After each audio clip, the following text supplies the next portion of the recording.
전국 각지에서 정체를 알 수 없는 우편물이 배달됐다는 신고가 어제 하루 동안만 1,000건 가까이 접수됐습니다. 경찰은 이 우편물들이 해외 온라인 쇼핑몰에서 판매 실적과 평점을 높이기 위해 아무에게나 물건을 발송하는 이른바 브러싱 스캠 범죄를 보고 있는데요. 자세한 내용 취재기자 연결해서 알아보겠습니다. 권준수 기자. 네, 사회부입니다. 네, 하루 동안에 전국 각지에서 수많은 신고가 접수가 됐군요. 그렇습니다. 말씀해 주신 것처럼 어제 새벽 5시부터 24시간 동안 접수된 정체불명의 노란 소포 관련 112 신고는 987건으로 집계됐는데요. 거의 1,000건에 육박합니다.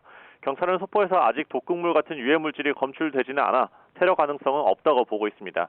하지만 유사한 소포가 배달됐다는 신고가 오늘도 이어지고 있는데요. 의심되는 국제 우편물이 있다면 절대 열어보지 마시고 112나 119에 즉시 신고하셔야 합니다. 무엇보다 이렇게 뿌려지고 있는 소포들을 경찰은 브러싱 스캠 범죄로 보고 수사 중인데요.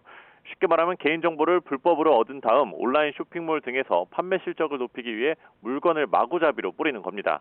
경찰이 지금까지 파악한 바로는 대부분의 정체불명 소포가 중국에서 대량으로 선박을 통해 발송됐고 이게 대만을 거쳐서 한국으로 들어오고 있습니다.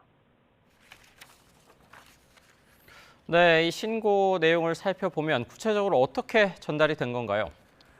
네, 수도권에선 어제 서초구에서 정체를 알 수 없는 우편물이 배달됐다는 신고가 접수됐는데 대만에서 배송된 거였고요. 이 수상한 소포는 서초 우체국에 보관돼 있던 상태라 신고를 받고 경찰이 출동했습니다. 소포 내용물은 냄새가 없는 반죽 형태의 물품으로 폭발물은 아닌 것으로 파악됐습니다. 경기도 용인시 처인구에 있는 공장에도 어제 알 수 없는 우편물이 도착했는데요. 이 경우에는 우편물 안에 아무런 내용물이 없었습니다. 울산에 있는 장애인 복지시설에서는 기체 상태 독극물이 의심되는 소포가 배송됐는데요. 이 때문에 복지시설 직원 3명이 해외에서 배송 소포를 열어본 뒤 어지럼증과 호흡곤란을 호소해 병원으로 이송돼 경찰이 조사 중입니다.